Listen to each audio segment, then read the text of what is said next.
All right, thank you for joining us today. And in this video, I'm going to help you to prepare for your upcoming exam, the introduction to probability, right?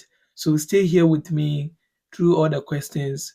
Make sure you understand them and then you understand them very well, right? What is the tips that I'm going to give it to you?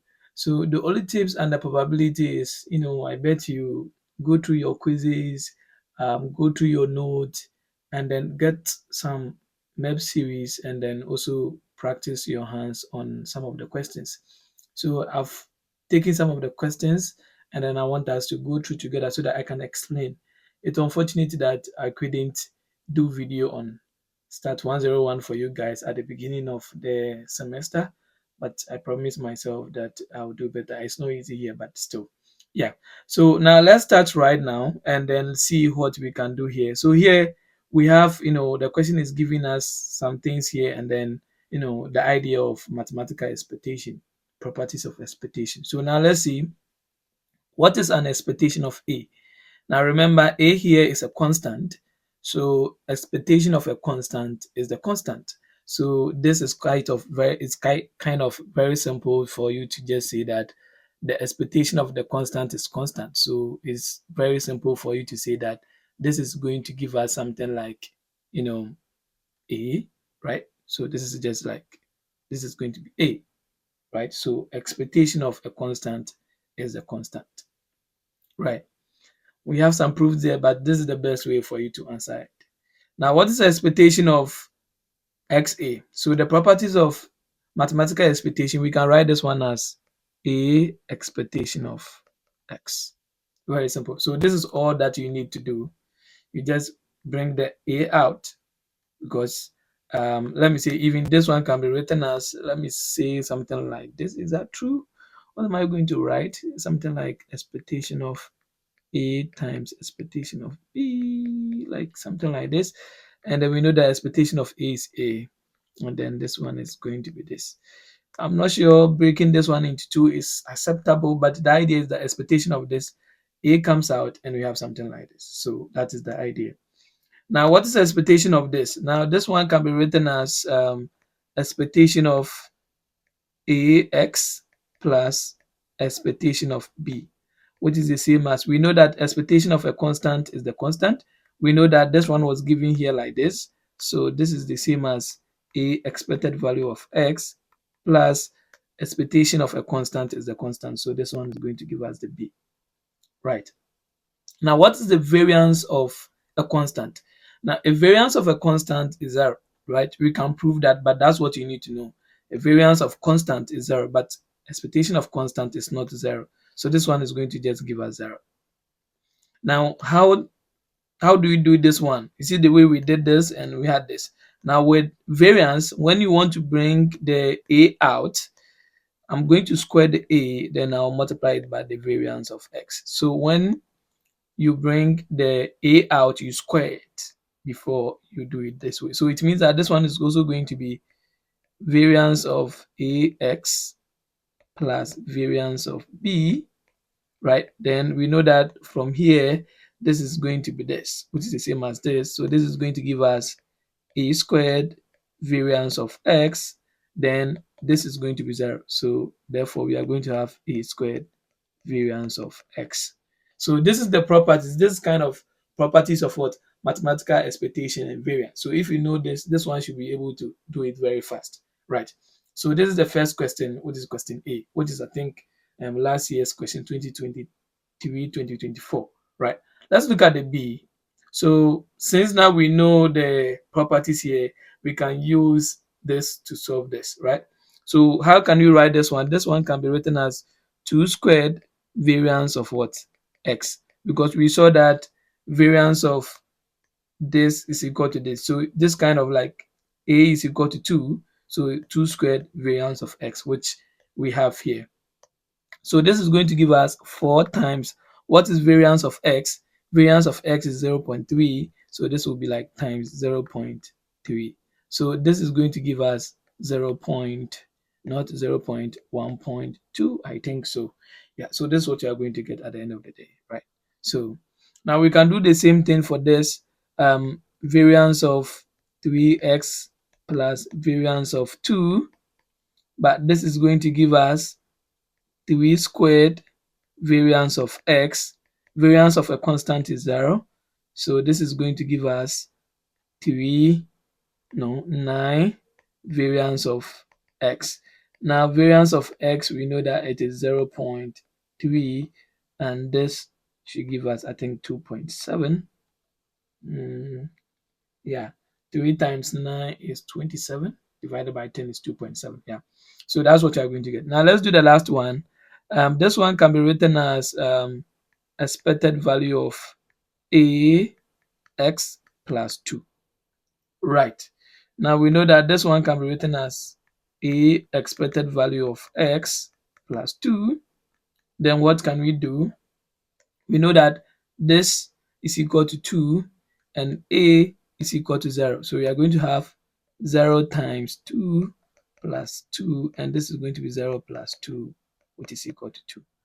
Right. So this is what actually we are going to get for finding this question, like evaluating this. So if you know the properties, this is very simple for you to just use some seconds to finish it up and then move to the next question, right?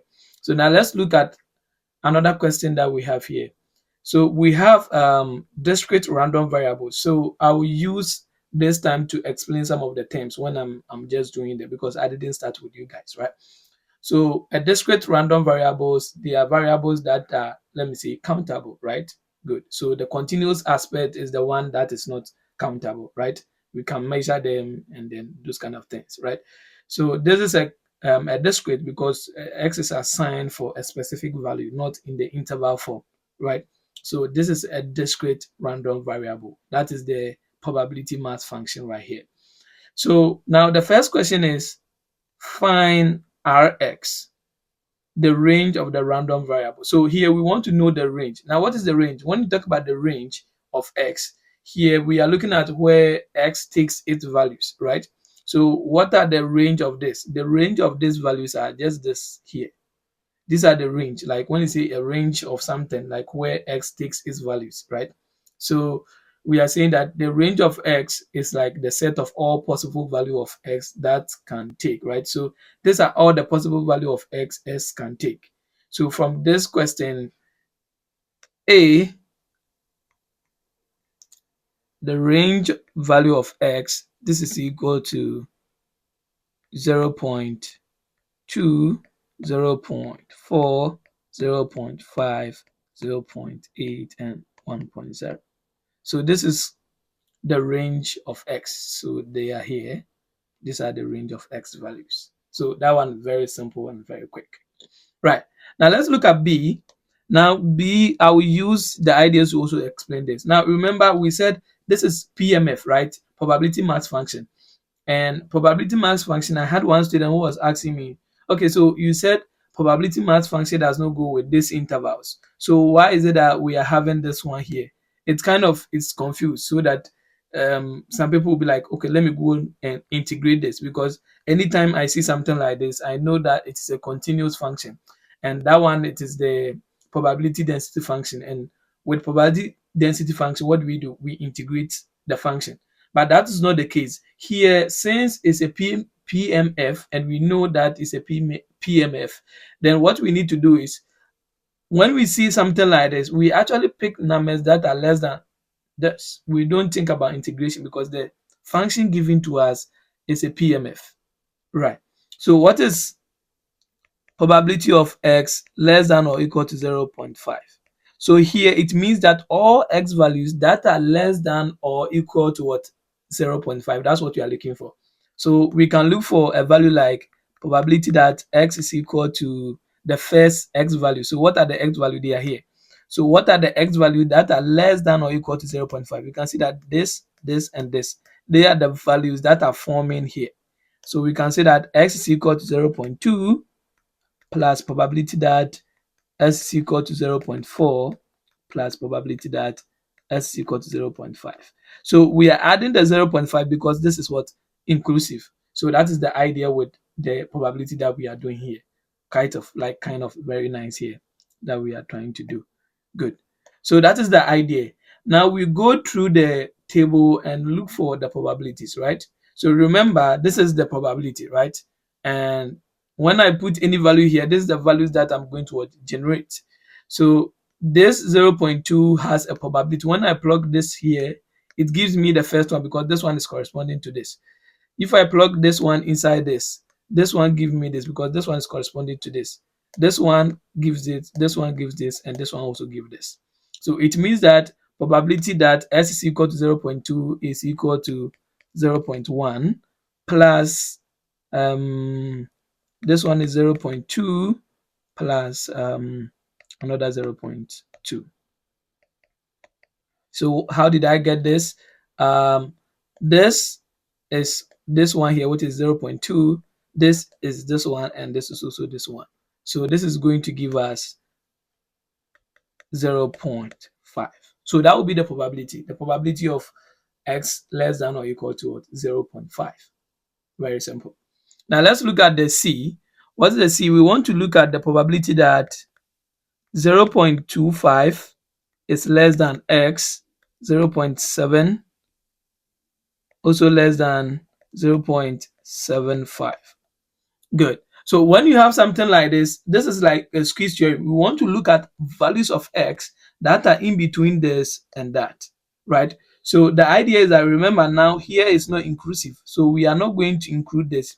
We need to look at the range of x and look for values of x that is in between this and that. So 2.5 is actually greater than this, right? So it's kind of somewhere here. So any number that will be in between this, we cannot pick this one because 0.2 is not greater than this. Can we pick this one? 0.4. Okay, let's test it and see. When I pick 0.4 here, 0.4 is greater than this but less than this.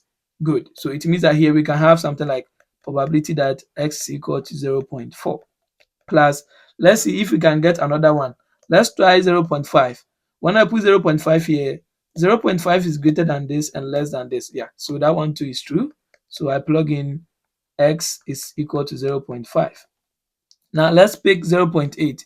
0.8 is greater than this, but 0.8 is not less than this. So it means that the only two values, or the only values of x that is going to make sure that the function lies between 2.5 and 0.75 is this and that. So what we need to do is, now what's the probability of 0.2, 0.4, and 0.2? So let's check. 0.4 is this, 0.5 is also this. So we are going to have 0.2 plus 0.2, and this is going to give us 0.4. So it's kind of I love PMF, PDF. I love them because it's kind of probability functions that are very simple. When anytime I'm solving and I have questions on probability mass function, probability density function, I try to do them and leave the one that, probability. Some questions are very difficult, like you need to read and understand them. So I like the one that I need to just do the computation like this. So I try to understand this stuff very well so that when I go and have some questions like this, I'll be able to do them, right? So you will see that you will get to some questions that you actually need to go extra mile. Like you should be able to understand the materials very, very well before you'll be able to do them, right? So now let's look at D. D, this is probability that x is equal to 0.2 given that x is less than or equal to 0.6. So I love probability of this. Like I love this type of questions a lot because I did further probability. I did probability distribution too, which I'm not supposed to do because for the love of probability, I just did it, right? So I'll clean the solution here since you understand this one so that I can do the D for you to understand, right? So D, we want to look at probability that x is equal to 0.2 and then x is less than 0.6, right? I hope you are enjoying the video. Stay here. We have a lot of questions that we are going through together. Make sure you understand them so that I can prepare you to your exams, right? So we have this one. How can we write this? Now, I'll write something here. We know that probability of A given B is actually the same as probability that A intercept B over probability that, yeah. So if you know this, then this is like the same as this. So it means that I can write this one as probability that big S is equal to 0.2 intercept, like this, intercept probability that X is less than 0.6, or divided by probability that X is less than 0.6. So this is my A, this is my B. So I have my A here, intercept, I have my B here, and then I have this one also here. Now you see the idea of this is like um, when the probability here is kind of like, this one is like A and B, but this one is like interval form. So I need to write probability of A and then intercepting the probability of B. Do you get it? So that's the idea. Same thing here. So now that I have this, then what can I do? I need to look for probability for this, right? Probability that intercept this, and I need to also look for this probability too as well. And then just know how I'm going to go through them. So what am I going to do? We know that this is kind of going to give us something like this. So let me bring it equal to here. Probability that X is equal to 0.2 intercept. I'll open a big bracket here. Now, what are the values of X that are less than 0.6? So values of X that are less than 0.6 are 0.5, 0.4, 0.2. So it means that I'm going to have probability of S is equal to 0.2 plus probability that S is equal to 0.4, and we saw that 0.52 was also there as well, right? Divided by, again, values of X that are less than 0.6, they were the same as the one that we did there up there. So this one will be probability that S is equal to 0.2 plus probability that S is equal to 0.4 plus probability that S is equal to 0.5. Good. So this is what you are going to get. But don't forget, the top is talking about intersection, right? And when you talk about A intercept B, what do we know? When you say A intercept B, what do we know? We actually say that A intercept B is the idea that, like, we have something like, if I have A to be 1, 2, and I have B is equal to 1, 3, and 6, then A intercept B is going to be 1. So we are looking at the values that are on the left and then on the right. So this is here. We don't have all this. So on the top here, we are just going to have this and that. So it means that we are going to have, on the top, we are going to have probability that X is equal to 0.2, and then divided by X is equal to 0.2 plus probability that S is equal to 0.4 plus probability that S is equal to 0.5. So this is what you are going to get. So that is one thing about conditional probability. It's very nice. If you understand it, it's very good. Like, you'll be able to, like, this question that I'm doing like this. You see the way we did question one. Question 1A and B is a question that when you are solving, there's no way your lecturer or supervisor will subtract anything from your marks. You should be able to get everything right, right? And question 2, for example, if you do it and you do it right, you should be able to get everything right. So what is probability that S is equal to 0.2? 0.2 is 0.1. So we are going to have 0.1 divided by probability that S is 0.2 was here. So the other one too is 0.1 plus probability of 0.4 and 0.5 is all 0.2, 0.2. So this will be 0.1 divided by 0.5, and this one should give us something like 1/5, which is the same as 0.2. So this will be the probability that we need. Do you get it? So this will be the probability that we need to, solve for. Good. So I hope you enjoyed this type of question here. Let's look at question B. Let's look at the B aspect. So the B aspect here is like, PDF, probability density function. So when the interval here given is like using less than or equal to, greater than or equal to, less than, greater than, that is when we have continuous. and it is even defined here. But you see that this one was using the equal to sign, right? That is when it is PMF, right? So now let's look at how we can do this. So here, for us to start, first we need to know properties of what? PDF. If you know the properties of PDF, then it's good for you to know what you are going to do here, right? So now what are we going to do here? Now it's very simple, very, very simple. I know that one of the properties of PDF is that when I integrate f of x over the domain, right, over the interval, right, I should get 1. As soon as I know this property, then question 1 is done. Because now when I do this, I will be able to find a constant c. But here, the only trick aspect here is, now what is the domain here? Because when we are doing integration, we need to integrate from, let's say, a to b. But here is the case that we have just x, absolute of x less than or equal to 1. So it means that we need to apply the idea of absolute when we started absolute in Math 101, right? So if I have not watched absolute value on Math 101 and still you are going to write Math 101, it's good for you to go and check it out. And I have videos also like this form on Math 101. If you have not checked it, go there and go and just watch it out. All right. So since now we know this guy here, then let's apply. But before we do that, let's try and then convert this guy here, right? So now, we said that, look at what I'm going to do. Even if you know, we said that absolute of x can be written as plus or minus x. Good. So even if this is what we know, then now we have plus or minus x, which is less than or equal to 1. So what can we do? We can pick the positive sign. So positive sign means that x less than 1. Then I can pick the negative sign, which is also less than or equal to 1. But I need x, so I'll divide through by -1.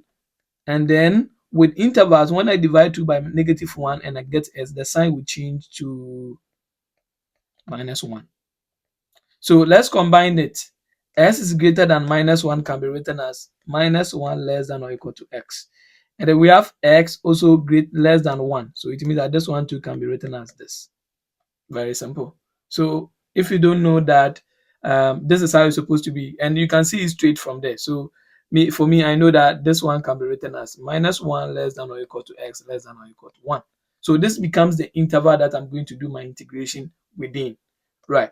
Good. So now let's do something nice here. Now now we know that when I integrate over the domain a to b, right, of f of x dx, I should get 1. But the domain given here, a is -1, b is 1. So I'm going to have integration from -1 to 1. Now what is f of x? F of x is here, what is equal to this? So I'm going to have x squared dx, which is equal to 1. So I'm going to do this integration and I'll be able to compute my c. Now, properties of integration, right? The intermediate value theorem. So did I say intermediate value theorem? No, that is not right then. That's the fundamental value theorem. I think so, yeah. So this one should be c out -1 to 1 x squared dx is equal to 1 here. Then what can I do? I want to do integration. So this integration, since this is constant, then using 2 plus 1 divided by 2 plus 1. So if I have x to the power x and I'm doing integration, if you don't know how to do integration, this is very simple. Maintain the x squared, add plus 1 and divide it by everything on the top here. Everything on the top here is the same as what is here.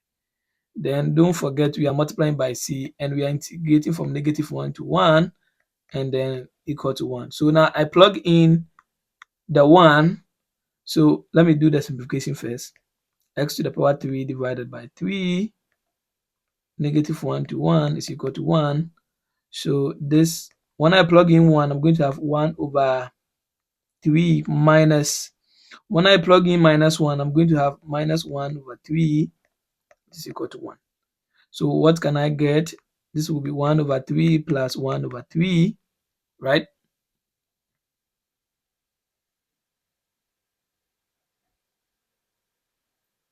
which is equal to 1, then this is going to give us something like 2 over 3c, which is equal to 1. So let's find for c.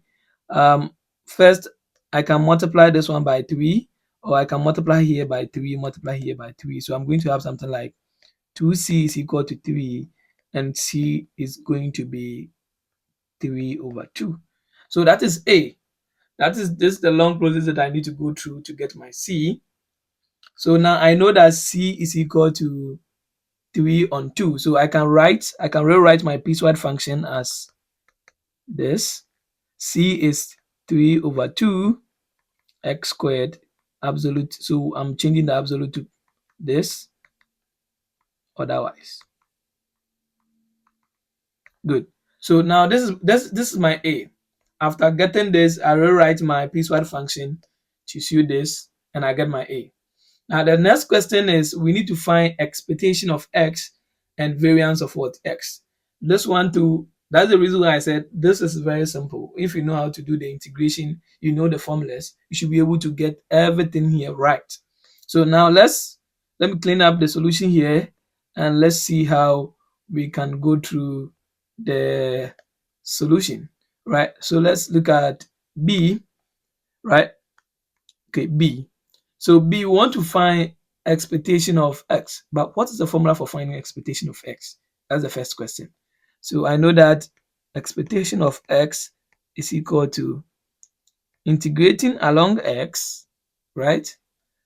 X times f of x dx. So it means that if you get this guy here wrong, it means that every question followed will be wrong, because now we are going to use f of x, our new f of x here. Good, because you cannot use this one, because if you do that, your final answer will be in terms of C. That's the reason why we needed to find C first. So even if this question did not ask us to find C and started with A and B, then first we need to even find a constant before we can do A and B. If not, our result is going to be in terms of C. All right, so now let's go through the process and see what's the interval of x minus 1 to 1, x times what is f of x? 3 over 2 x squared dx. So what can we do? We can factor 3 over 2 out, and minus 1 to 1 x to the power 3 dx. So we learn how to do the integration right now. So 3 over 2, this is going to be x to the power 3, right? But I'll add 1 divided by everything on the top, 3 plus 1. Then I'll integrate it from minus 1 to 1. Good. So this is going to be 3 on 2. This will be x to the power 4 divided by 4 minus 1 to 1. Plug in minus 1 and 1. So 1 first. I'm going to have, when I plug in 1 here, 1 to the power 4 is 1 divided by 4 minus, when I plug in minus 1 here, I'm going to have minus 1 to the power 4, which is 1, because this is an even. So I'm going to have something like even there. So I'm going to have 1 over 4, and I'm going to get something like this. So 3 over 2, this is 0, and expectation is equal to 0. This is quite unfortunate, but that is what we were looking for, and we've gotten the expectation to be equal to 0. So let me write the expectation here. Expectation of x is equal to 0. So that is the process. Okay. So now what we need to do is, now we want to find variance of x. Now what's the formula for finding variance of x? We are still on the B. Now variance of x is the second moment, which is expectation x squared, minus the first moment, which is expectation of x, all squared. This is the formula for finding the variance. So now, fortunate for us, we know this guy here, right? So that is what is here. So the next thing to do is we need to find this. So now let's do that.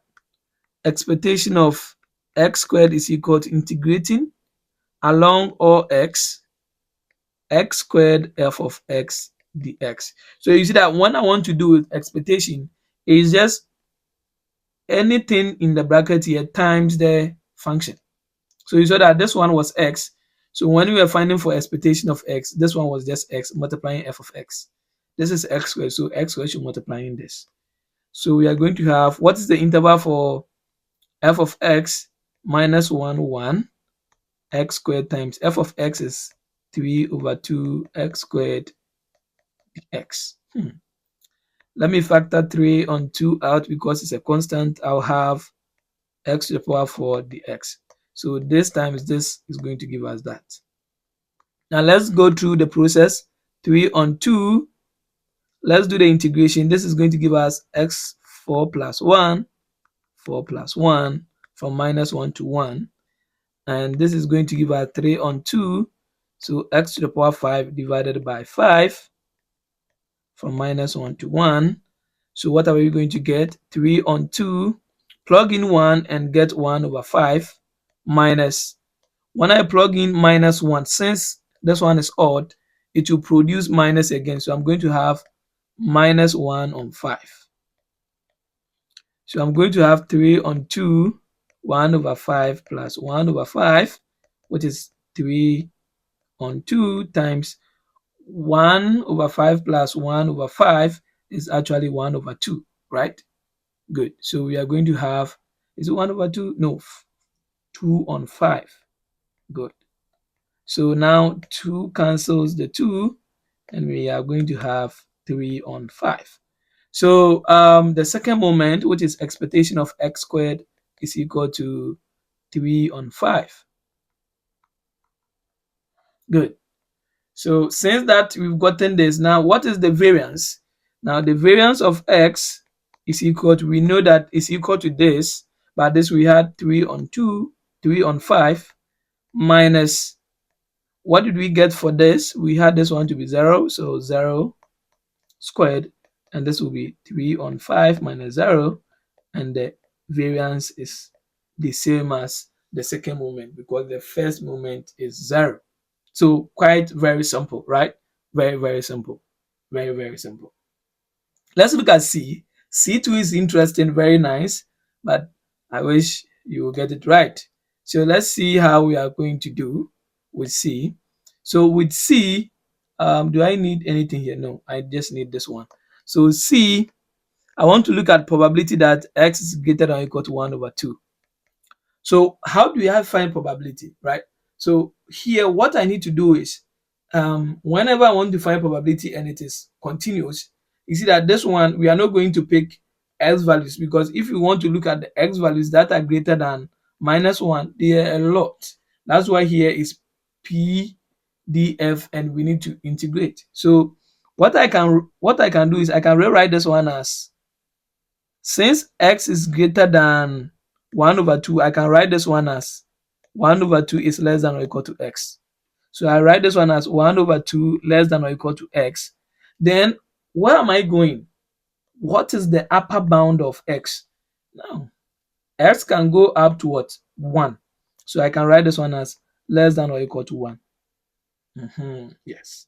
So this is what I can do. So it means that now, if I'm doing the integration, then I'm going to integrate from 1 over 2 up to 1, because x is greater than or equal to 1 over 2, but what is the upper bound for x? That is 1, which was from the graph here, right?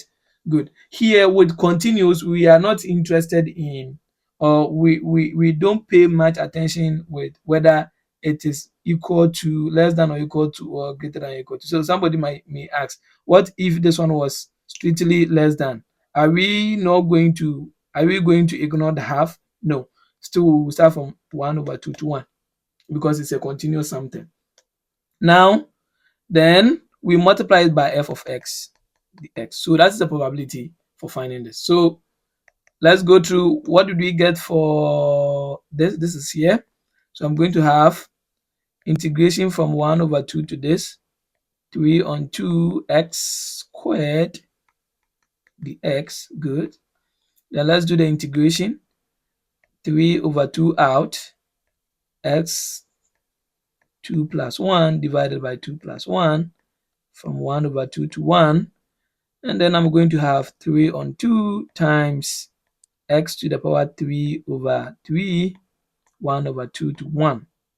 Now, 3 will cancel this 3 here. So we are going to have 1 over 2 x cubed, 1 to half, So what are we going to get? Let's plug 1 in. So when I plug 1 in, 1 to the power 3 minus 1 over 2 to the power 3. So what am I going to get? I'm going to have 1 over 2. This is going to give us something like 1 minus, what is half to the power 3? Half to the power 3 should be 1 over 8, I think. Yes, good. Then what is 1 minus 1 over 8? So this one can be written as 8 over 8. So when I do the subtraction, I'm going to have 7 over 8, right? Good. So here will be 7 over 8. Then when I multiply it by half, I'm going to have 7 over 16. So this was going to be the probability for the second one here. So that is the whole process with this one. I hope you are enjoying it. Let's move to the next question too. So it's basically, I'm showing you, we have the solution in our book, but basically some people were asking, yeah, they see the solution, but they need a little bit explanation. So I was like, okay, before you write your exams, let me do these videos for you so that you understand how we are getting the solution if you cannot just take it and then understand it, right? So now let's look at question 3, right? Let's look at question 3. What is question 3? So question 3, they've given us this table here, right? Patient is pregnant, not pregnant, positive, negative, and then the positive has a total of this, the negative has a total of this, pregnant has a total of this, not pregnant has a total of this, and then total of this is the same as total of this, right? So what are we going to do? Now, what I'm going to do is I'm going to create the table again, or even if I'm not creating the table again, what I'm going to do is, let me say that this is A, right? And this is A prime, because positive and negative, right? And let me say this is E, event E, and definitely I will say that this is event E prime. You get it? So if I'm not pregnant, if I'm not pregnant, then I'm E. But if I'm pregnant, then if I'm not pregnant, then I'm E prime. If I'm pregnant, then I'm E. Right. So that's what you are going to do. So now let's go through the question. What is the question asking us? Right. So if one of the test subjects is randomly selected, what is the probability of getting a subject who is pregnant? So remember, we are in this line here, right? So as I was doing, let me redefine. I wrote them here, but let me redefine them and let's see how we are going to do that. So A, since we are talking about pregnant, I'm going to say that let E, right? The E that I was talking about, let E be the subject who is pregnant, right?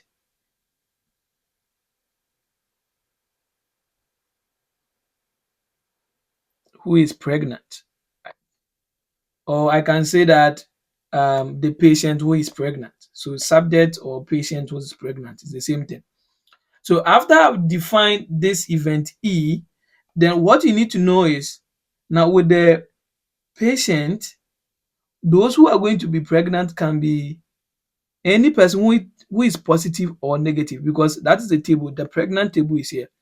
So for me to know the number of patients who are pregnant, then basically I need to add those who are what, positive and negative, which is going to give me the total right here, right? So I'm going to say that the number of patients who are pregnant is equal to, so that's the reason why I defined this one to be, let's say P or A, right? So I can say that that is the number of, let's say, those who are going to be pregnant, right? So number of positive plus number of negative. So this is 80 plus 5, and this is going to be 85. I'll show you how.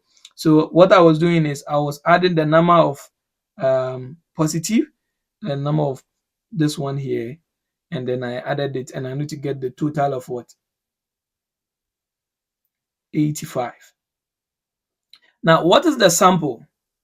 Now, you know that whenever we are dealing with probability of an event, we need to divide it by the total sample, right? The sample space. So what is the sample space? The sample space, the total sample space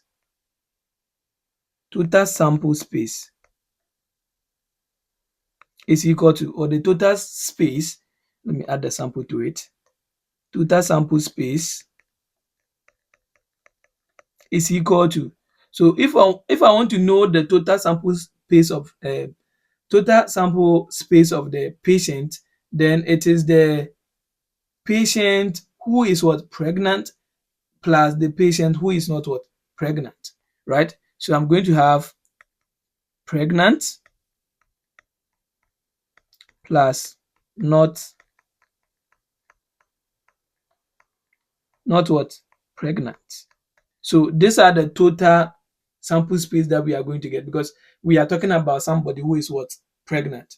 So what is the total number of those who are pregnant and not pregnant?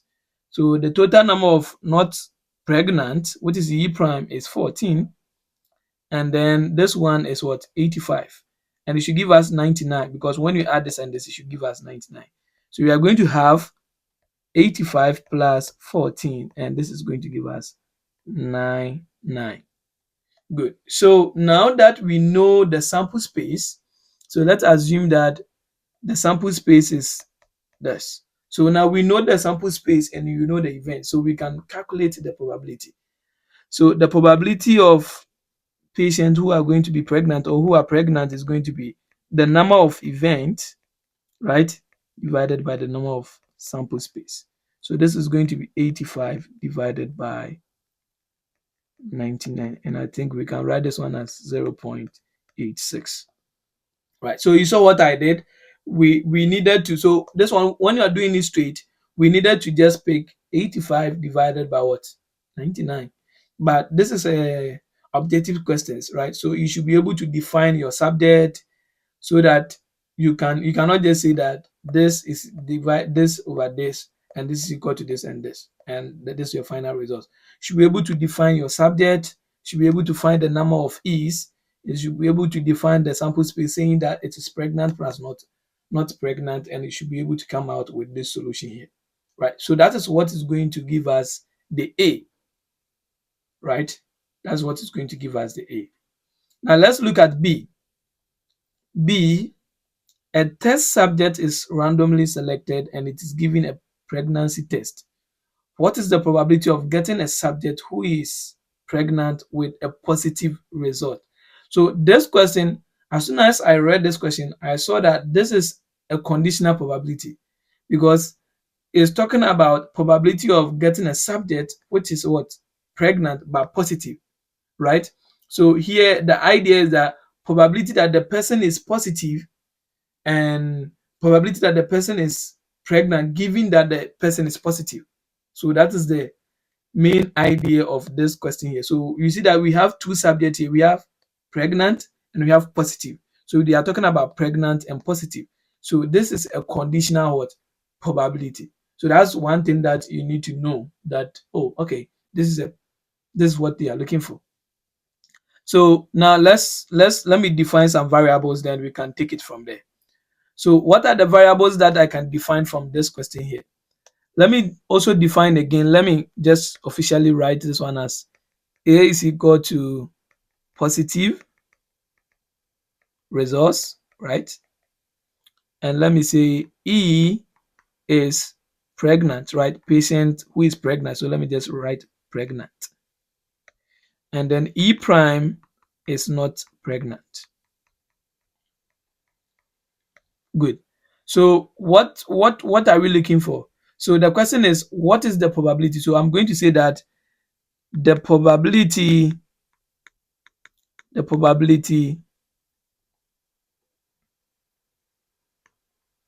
I'm going to say that the probability of getting a subject who is pregnant with a positive result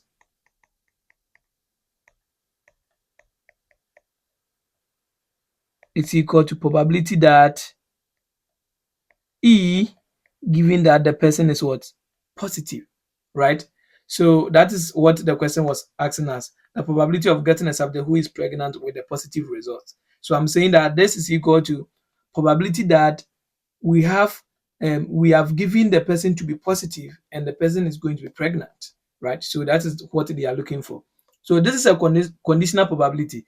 So what I need to do is, now what is the formula for finding conditional probability? So I know that E given A is equal to probability of E intercept A divided by probability of the given, right?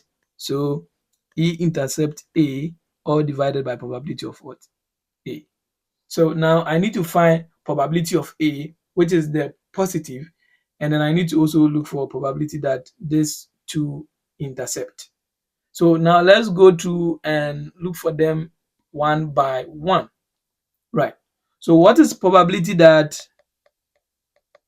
E intercept A? Probability that E intercept A can be written as number of E that intercept A divided by the sample space. So let's go to the table and check E intercept A. Remember, E is pregnant, A is positive. So pregnant, positive, where they are going to intercept, that is where we are going to know the number of positive and pregnant. So this is the value here because we have positive here, we have here. This is where they intercept. So it means that the top there is going to be 80 divided by, now what's the total number of sample space? The total number of sample space is going to be this one, which we have already calculated. So this is going to give us 99. Right. So we are done finding this one. Now the next thing that we need to do is we need to find this. Now, this one is like, marginal probability, like a total probability here, right? So let's try and find probability of A. Now remember, probability of A is like somebody who is what? Positive. But for you to be positive, you can be pregnant or not pregnant, right? So we know that probability of A is going to be number of A divided by the sample space. So what is the number of A? That's what we need to look for, because we know that the number of sample space which we calculated from A, we saw that it was 99, which we have done it. I cleaned the solution and even we use it here. So we need to look for number of A. So now let's look for number of A. Now number of A is equal to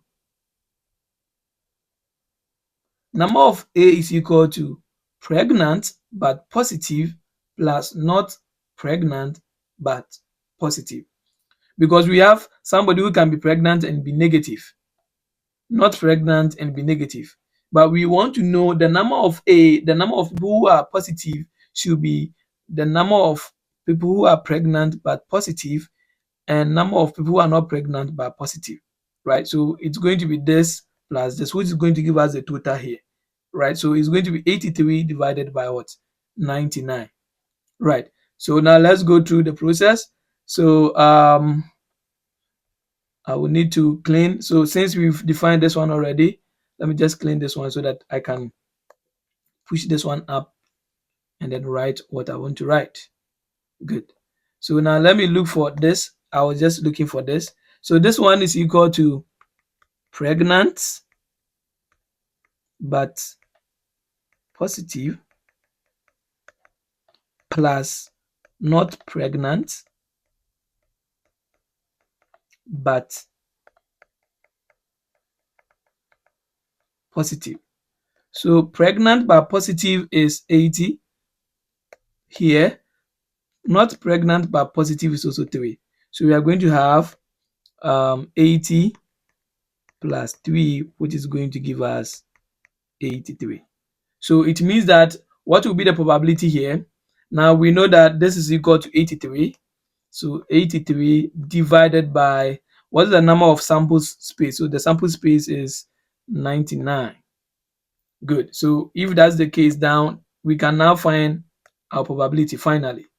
So now let's find our probability finally. This is the question that we were looking for. We're looking for probability that E given A. So we saw that this one is equal to this, which is here. So this is going to be 80 divided by 99, right?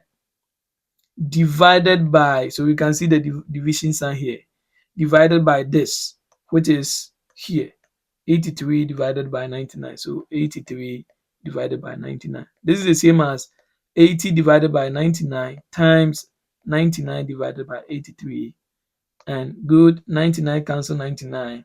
And our final result should be 80 divided by 83, which is very simple. Good.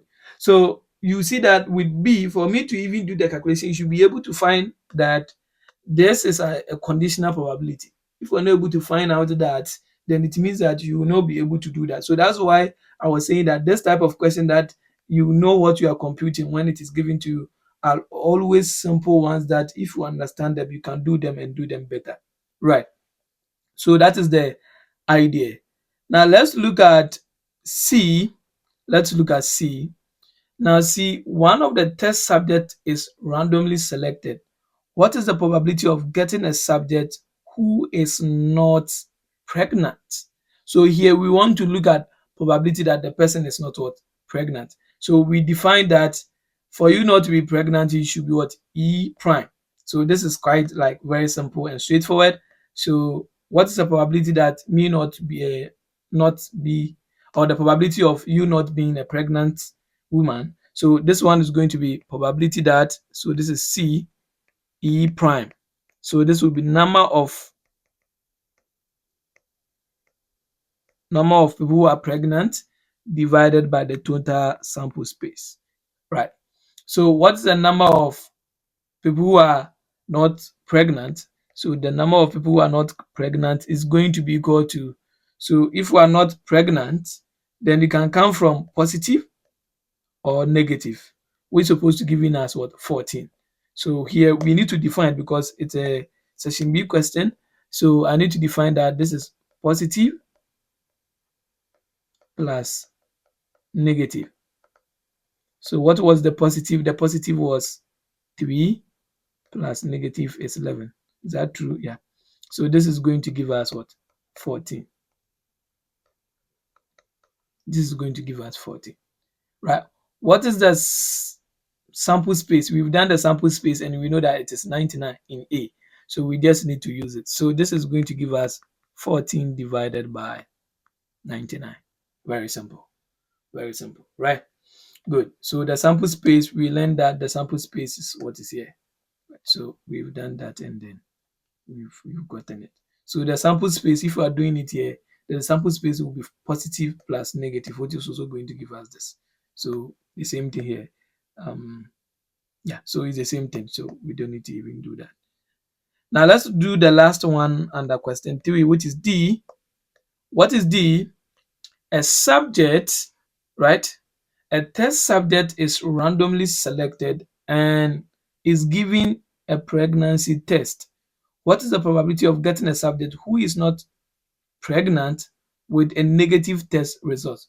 Wow. So this one, the key words here is not pregnant and negative. So you will know that definitely this should be a conditional what? Probability that we are going to deal with the D, conditional probability. So now let's go through conditional probability, right? So what are we looking for? So this is like we are looking for probability that, right? Probability that the person is not pregnant, given it is what? A negative, right? So we said not a pregnant is E prime and negative is A prime. So we are going to have probability that E prime given that the person is negative, which is A prime. So this is probability that E prime intercept A prime, all divided by probability that the person is negative. Is that right? So this is what we are going to get. So as we said, if you want to do this, you can still redefine. But what you can do is you can define all your variables so that you can just be using them, right? So we've defined E prime, A prime already. Good. So now what we need to do, we need to find for this, we need to find for this. So what is probability that E prime intercept A prime? This is the number of E that intercept A divided by the number of sample space, right? So let's go to where we can see E prime and A prime. So this is E prime, this is A prime. Where are they going to intercept? Here. So this one goes here and this one goes here. So here is where they intercept, and it's equal to 11. So it means that we are going to have 11 divided by the total sample space, which is 99. Is that right? Good. Now, the next thing that we need to do here is to find probability of A prime. But we know that probability of A prime is the number of A prime divided by the number of sample space. So let's find A prime. The number of A prime is equal to, so number of A prime are those who are pregnant but negative plus not pregnant but what?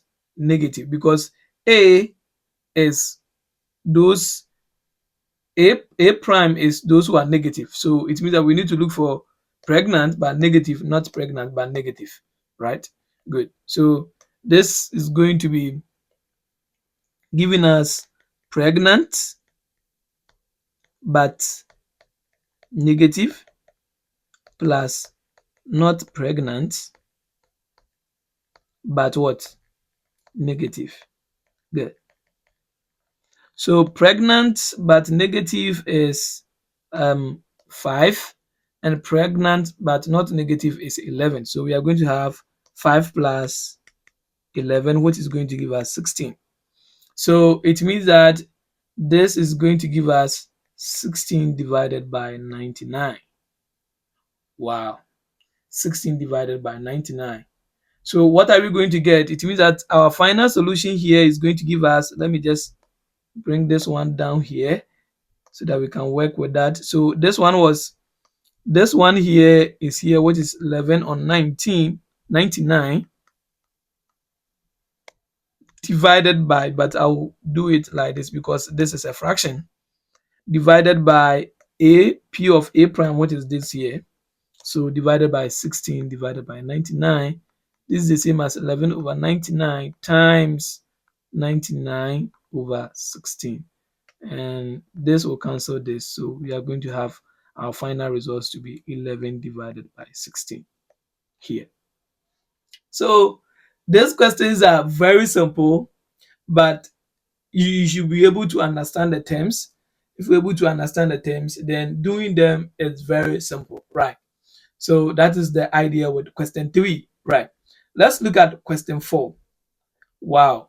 So this questions like this, if I'm the one doing, I'll do question 2 and question 4. Very simple. What's question 2? I'll even do question 1.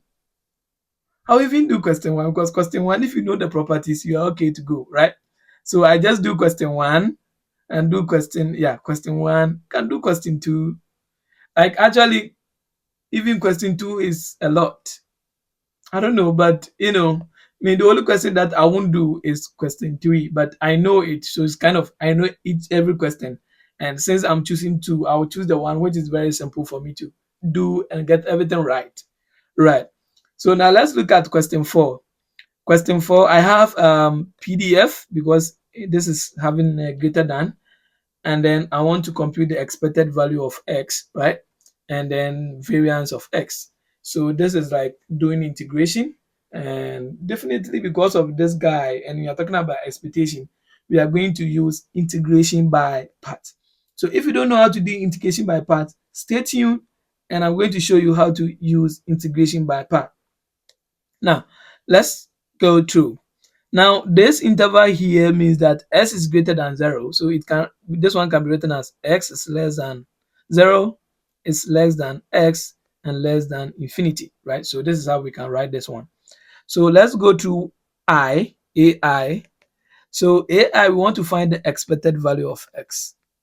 This is a continuous function. So I need to integrate over x times f of x dx. So this is the expectation formula. Now, what is f of x? F of x is equal to e to the power what? minus x.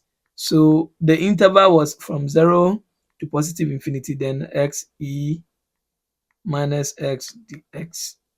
Right. So this we need to use integration by part. So what is integration by part?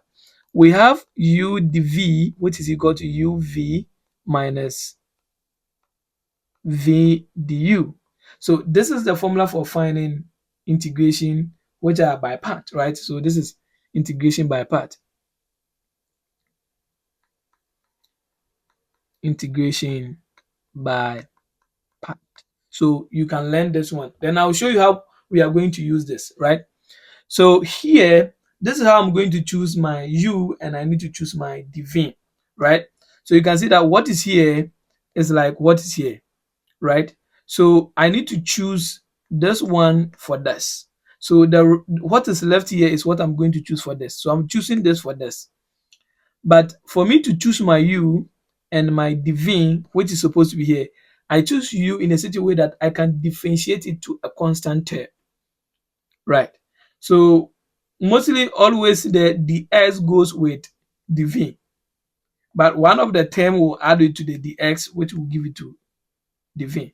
So here I'll let my u to be equal to x, because it's x that I can differentiate to constant term, right? And then I'll let my divine now going to be e minus x dx. So I need to pick everything, right? So this integration here is for this. So this is out. My u is equal to this. So what will be left? This, which is equal to the divine, which is, I have it here, right? So if that's the case, now let's look at the formula that we have here. We can see that we need u. Do you have u? Yes. We need vein. Do we have vein? No. We have the u. So here we need to look for vein. When you look here, we need what? The u. Do you have the u? No. We need to also look for the u. So with this and this, what we are looking for is we need the u and we need vein. We can get the u from here and we can get vein from here. Good. So let's do that. Now it means that I need to differentiate this with respect to x. So what will be this? This will be du over dx.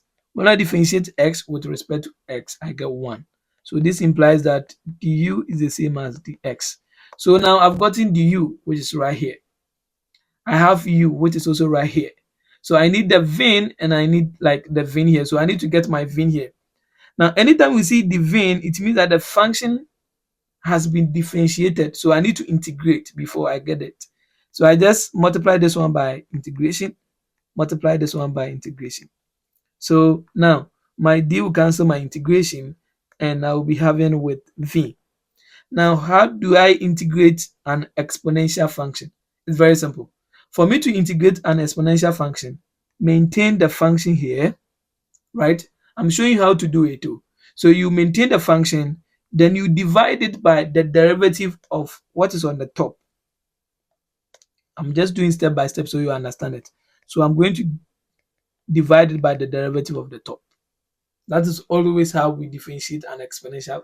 We integrate an exponential function. Maintain the function, divide it by the derivative of whatever is on the top. So knowing this process, any function which is in the form of e to the power something should be able to do that. So what am I going to get? This will be e to the power minus x. When I differentiate minus x, what am I going to get? Minus 1. And this will be minus e minus x. So if you know how to do it, you will see that as soon as you are integrating this, you will know that I'll have this, the main function, I differentiate the top, which is going to give me minus 1, and I just write something like this. So now I have my v to be this, I have my u to be this, I have my du to be this. So now let's go through the process. So it means that my expectation, so let me push this one small to the side so that I can continue. Okay, let me maintain it here and write it again. So now expectation of x, which is we got it up to integration from 0 to infinity x minus x dx, right? This is where we got to, right? So now we are going to substitute everything that we have here into this equation that we have here, right? So let me bring it down so we can see what we are doing. So now this is going to be equal to, look at what I'm going to do. I have u here, I have vein. right? So if I have u here, what is u? U is x. So I put my x there. Times vin. What is vin? Vin is this. So I plug in minus x. Then when I finish with this first part, because this is with limit, I need to put the limit on it, 0 to positive infinity. Or what I can do is, if I don't want to bring it first, I can just clean this one and continue. When I finish, I'll show you minus integration, because this is the integration. What is vin? Vin is minus e minus x times, what is du? Du was the x. So I put the x there. Now when I finish, everything in the bracket from 0 to infinity. Is that right? Good. Now let's try and simplify. When I multiply this one by this, I'm going to have minus x e to the power minus infinity. This and this will be positive, so I'm going to have plus e minus x dx, 0 to infinity. I can write this one as minus x e minus x. Then when I integrate this, what am I going to get? Remember, we integrated the same function, which is the same thing here, and we had this. So we can just put it there. So I'm going to have minus e minus x, and then from 0 to positive infinity. Good. So let me shift some of the functions up so that we can have some space, and then we work with. Right. So let me just, what can I do? I can bring this one in here, something close. Then I can shift. No, I can shift it to the top here.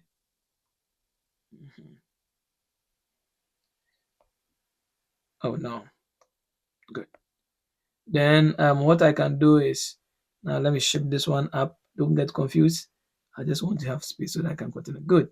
So what I'm going to do is, now it's time for me to evaluate this. So now plug in plug in infinity. We are going to have minus infinity e to the power minus infinity minus e to the power minus infinity, right? So I plug in infinity for all x. Let me shift this one small. Or minus, then I need to plug in 0. So minus 0 e to the power minus 0 minus e to the power minus 0. So what is e to the power minus infinity? This is 0. So it means that since this is 0, 0 times a big number is still 0. So this will be like minus infinity times 0, because this is 0 minus this is 0 minus 0 times this is going to be 0. So I have 0 minus e to the power minus 0 is like this. So this is going to give us 0. This will just be minus 0 minus, this is 0 minus e to the power 0 is 1, and 0 minus 0 is 0, minus 0 minus 1 is minus 1. This is going to be 0 plus 1, which is equal to 1. Good. So the expected value is equal to 1. The expected value is equal to 1, right? So that is what we are going to get. So this is going to give us 1. All this trouble, we had 1. So that is how you can do the calculation, right? So here, if you know how to do it, you get everything right. But if you don't know how to do it, that's where you struggle a lot. You struggle a lot. Right. So now let's look at the B. B, we want variance. So we computed variance before. Variance of x is equal to the expected value of x squared minus expected value of x all squared. So we know this one already, which is equal to 1, what is here. So we just need to look for the second moment. So let's go that. So expectation of x squared is equal to integrating along x squared f of x dx. What is the interval for x? The same thing, from 0 to the one that we did here, from 0 to infinity, x squared times, what is f of s? Minus ex, which is also given here. Then what can we do again? Now here too, we are going to use integration by part, right? So we know the formula, right? Um, u vin is equal to u vin minus vin du. So here I will let u to be equal to x squared, right? So since I know my u now, I need du. So I need to differentiate this function. So du over dx will be equal to 2x. Then this implies that du is equal to 2x dx. Do you get it? Good. Now, what will be the vin? The vin will be equal to e minus x dx, because I chose this one for u. So everything left is for this guy. So we saw that this is going to give us, I integrate this, and we've done this right now, and we said this one is supposed to be minus e minus x. So you will see that this here, we are going to do integration by part 2 times. If you don't use some techniques, they need to do integration by part 2 times, because you see that this is x squared, and when we did, this one was also involved with x again. So because this one involved with x again, when we do it, it will come back to the first moment, which was here. So I will show you the skill, the shortcut that you can use here to finish it up. So now let's continue. Since now we know, let me just grab this guy here and put it here. Grab this guy and put it here. Grab this guy here. Grab this guy also here. And grab this guy here. Good. Let's continue from here. So what I can do from here is, now let me continue. This is going to be, now we are going to do substitution in this formula. So u is x squared and vin is equal to this. So we are going to have minus x squared e to the power minus x, right? U is x squared and vin is minus of this. Minus, what is vin? Vin is here, which is here, and then du is 2x dx. So we are going to have minus e minus x times 2x dx. So when I simplify this, don't forget I'm going to integrate this from everything from 0 to positive infinity. I'll show you some skill that you can use here, right? So this is going to give us minus x squared e minus x. This and this will be positive. I can factor 2 out, so I'm going to have plus 2 integration. I have x here, so I add it to this, and then I have x e minus x dx from 0 to infinity. Now look at what I'm going to do here. For me not to do integration by part again, because I've done this one already. Remember, what is here is actually what is here. Look at this. X e to the power minus x dx is also the same as this. But remember, the integration goes from 0 to infinity. But this one, we don't have 0 to infinity. So we need to bring this one here before you can apply that. But if I want to bring this one here, then I need to bring this one too with this one. So what I'm going to do here is, I'm going to have minus x e to the power minus x from 0 to infinity, because this one has no integration. We are done with the integration, so we just need to evaluate it. Plus 2, then this is from 0 to infinity, x e minus x dx. Right. So what can we see? We can see that actually what is here is the expected value of x. Can you see that? Yes. Expected value of x here. And what did we get? We had 1. So there's no even need for us to solve. Right? So I'll write this one as, when I plug in the infinity, I'm going to have minus infinity e to the power minus infinity minus infinity. No, sorry. Minus 0 e to the power minus 0 plus 2, and remember this is the expected value of x, so this is expected value of x. What is this one equal to? This one is 0, so this one goes to 0, right? This one is also 0, so everything here goes to 0. So I'm going to have 0 plus 2 times, what is the expected value of x? Expected value of x, we had 1, So this is going to be times 1, which is equal to 2. So if not that, if you don't see this trick here, then it means that after you've gotten here, what you need to do is you need to take this integration and go and solve it again using integration by part, which we have done it in A. So we don't need to do that again. So now the second moment is 2. So now what can we do? Variance. Let's find our variance. So the variance is going to be the second moment. This one gave us 2. So we are going to have 2 minus expected value of, 2 minus, this one gave us 1. So 1 squared, which is equal to 2 minus 1. And this is equal to 1. So the variance of x for this question 2 is equal to 1. Right. So this is full video on 2022, no, 2023, 2024 exam, right? I think I have another question. Okay, we have B here. So let's go to B. I didn't see we have B here. Let's go to B too also. Now let's see B. We want to prove that, or we want to show that probability of E lies between 0 and 1. This is very simple. We can use set to do that. So first, let's define our E, right? So we are going to say that let E be the event, right? And then X sample space. So if we do that, then by definition,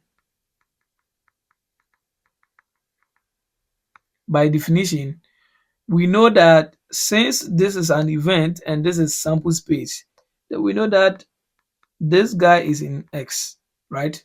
It's a member of X, right? So if that's the case, if this is a member of X, then all the element in E, it also belongs to this. Then now what you can do is we can attach by using the idea of probability. So I can divide both sides by this, the number of sample space, right? So I can divide this one by this, divide it by this. So this will cancel this, going to give us 1. But what is number of E divided by number of X? That is the probability of E, right? And this is, oh, sorry. Let me, so we are going to use the less than or equal to so that it can satisfy the function here. Less than or equal to this. So this is going to be giving us 1 here. Yeah. So if this belongs to this, then the number of this is always less than or equal to the number of this. Then I just divide this by this and I have this. So this one helps me to prove this side. Now I need to also look at other side where 0 will be less than this. Then I combine the two. Then I say that, okay, this is true. So let me say this is equation 1. Now let's look at this. We can also see that an empty set is also belongs to E. Then this implies that the number of empty sets, right, is actually less than or equal to the number of events. Right. So what am I going to do? I'm going to divide all of them by the number of sample space. So divide this one by number of S, divide this one by number of X. So what is this one? An empty set divided by this is like 0, right? We don't have any probability for that. Or let me say, this is the same as probability of an empty, like something which is empty. And this is going to give us probability of an event. And probability of something which is empty is just 0. So this is 0, and probability of this is going to be that. So this. So when we combine 1 and 2, combining 1 and 2, combining equation 1 and equation 2, we obtain 0 less than probability of E less than 1. So that will be the proof for showing that this is in between that. Very simple from there, right? So that is the idea. I have a lot of questions here.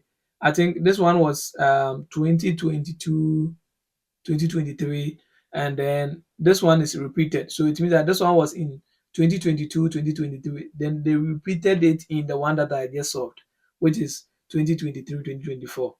And then we saw that this one too was there, also repeated from there, right? So the question that they didn't repeated are some of these questions that they didn't repeat, right? We have this one too. So this one you can just go through the book and you just check it out, right? And then so what I'm going to do is I will just solve this question 3 here, and then this one the solutions is in the MEP series. Go and check it out, and then I'll just solve this one because this one too is kind of very technical, right? So we go through together, and then probably maybe I'll do the 2, and then we have question 3 here. Then I'll do the 4, and then 5. This is a lot, but let's try, and then let me just pick the one which is very difficult, and we just do it, right? So because of that, let me just jump this one. It is in the book. You just try it and read it from where you can understand it, and let's see how you can go with it, right? So what I want to do is now I want to go through the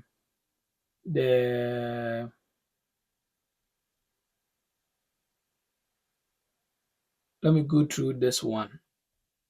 Yeah, let me go through this. This is kind of tricky question that you need to know how to do the integration, because it's kind of combining integration by part and like kind of something like that, right? So let's try and then help you out and see how you can also go through that.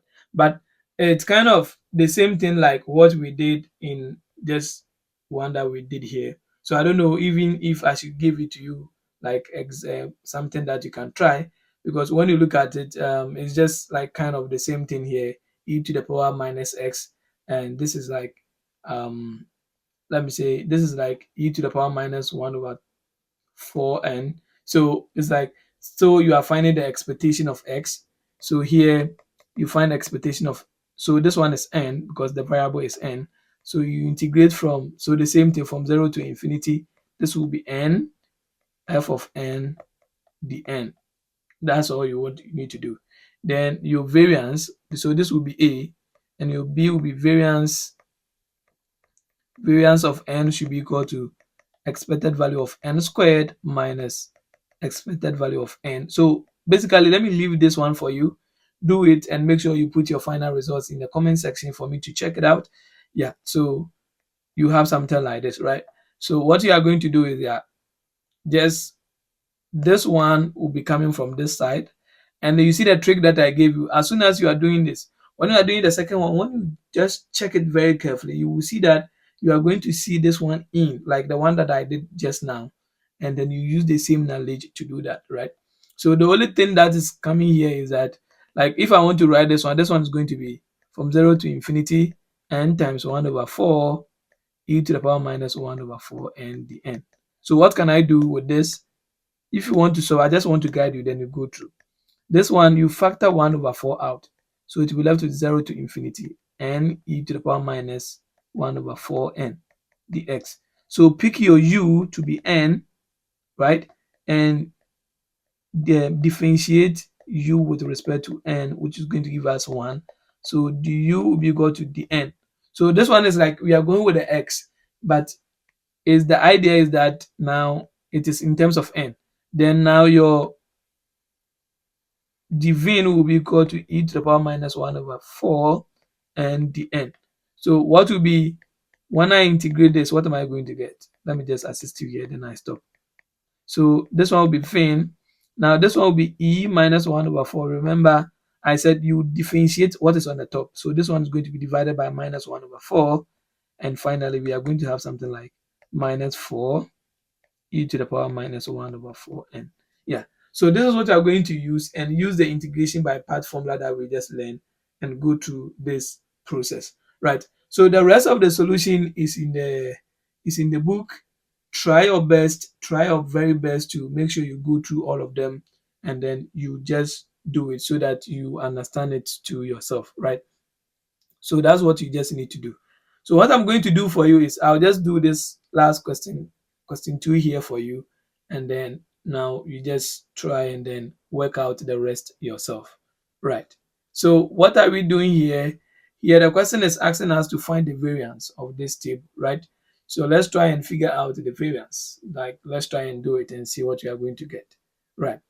So this is a PMF, right? So the variance, because I didn't talk about the variance when I'm dealing with PMF. All the variance that we did was for PDF, right? So what I'm going to do is, what's the formula for finding the variance? This is in terms of M, so variance of M. So it should be good when they change the variables to, you should be able to do the same thing. Good. So you see that it's the same thing, but how we are going to do the calculation is different. Remember, when we are dealing with PDF, right, we integrate, but this is PMF. So we need to do the summation. So what will be, first, let's find this one first. So what will be expectation of M? This is going to be summing, so summing all M values, right? Summing all M, that is M times probability of M. So you see that if it is integration, it's going to be integrating all M, M probability of M dm. That is the difference. So this one we are summing, and this one we are integrating, right? So integration go with dm, but this one we don't add anything because we are just summing it. So that is the idea. So where are we summing M from? We are summing M from, so the domain, let me say the range, from 13 to what? 17. So from 13 to 17. Is that right? Yes. So that's what we are doing. We are summing M from 17, 13. So what we are going to do is, when I'm going to plug in 13, M is 13, I plug it in. You see that? So I'm going to have something like 13 times PM plus, when I plug the next one, it will be 14 times P14 plus 15 times P15 plus 16 times P16 plus 17 times P17. Is that right? And when I do that, what I'm going to do is, now, and what is P13? This is 13, so P13 will be this. P14 will be this. P15 will be this, in that order. So I just plug them in and I just get the answers going.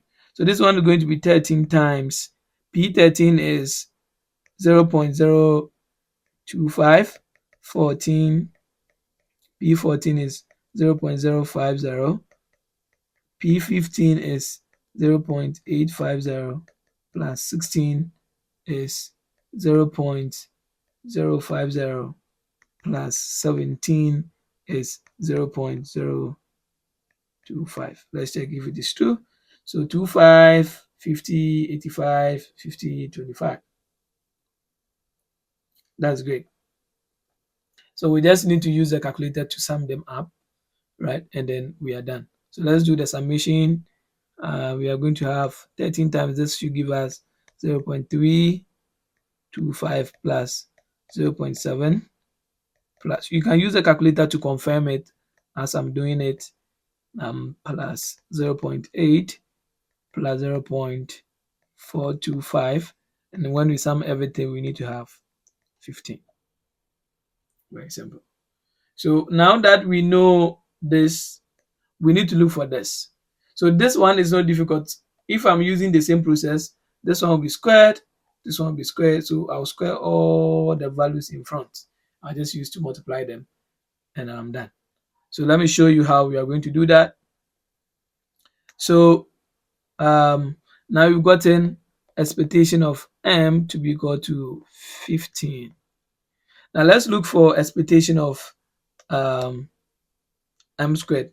So expectation of M squared is equal to summing all M values, M squared probability of M. So you see that all I need to do is I need to square the M here. So what are the M? 13. So I square 13. I squared 14, I squared 15, I squared 16, I squared 17. So since I'm using this one, then this one I squared 13, 14, 15, 16, and 17. The probability we don't square them, so it's the same thing. Then I need to multiply everything, then sum them, right? So let's do that. Now when I multiply this, I'm going to have 4.225 plus 9.8. So pick your calculator to confirm that. 25 plus 12.8 plus 7.225, and you should get something like 225.3. So what will be the variance?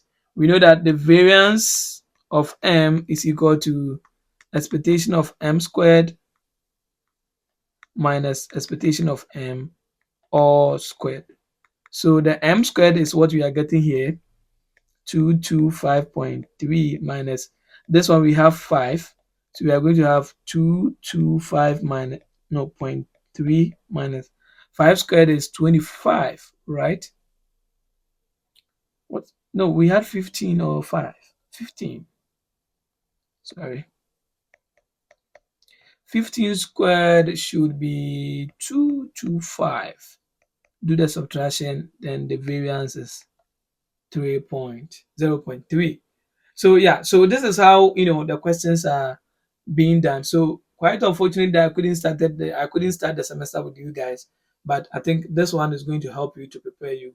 If you didn't understand some of the solutions that was in the book, yeah. So I'm doing my best to make sure that I create nice content for you for next academic year, which I'm working on it, and you are going to enjoy it, with class so that you understand things before you go to class, before your quizzes and those kind of things. So I wish you all the best and then see you in the next video.